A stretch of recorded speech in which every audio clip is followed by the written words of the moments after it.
European Parliament has just approved a citizen-led campaign by My Voice, My Choice, which is aiming to revolutionize abortion access.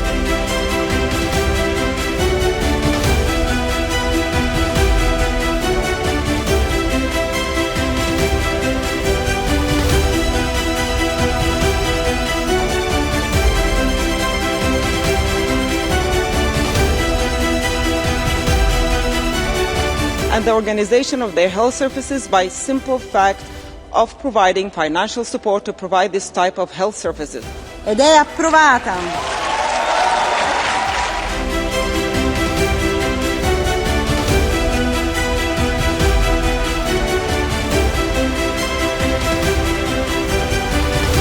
This means that more than 20 million women are in danger. With this proposal, women would be able to access abortion in countries with fewer restrictions.